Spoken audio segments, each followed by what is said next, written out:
Hi అండి. Welcome to my channel. అందరూ ఎలా ఉన్నారు? బాగున్నారా? ఇవైతే కబాబులు అంటారన్నమాట వీటిల్ని.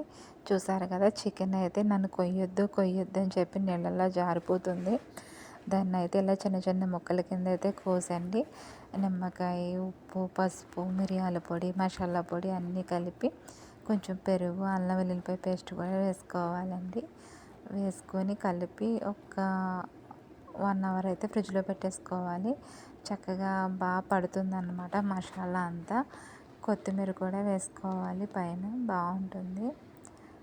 చూసారు కదా! 1 అవర్ అయిపోయిన తర్వాత ఒక ట్రే తీసుకొని అందులో బంగాళాదుంప ముక్కలు అయితే ఇలా పేర్చుకోవాలి. ఇలా పెట్టిన తర్వాత దానిపైన కొంచెం మిరియాల పొడి, ఉప్పు, జీలకర్ర పౌడర్ అయితే వేసుకోవాలండి.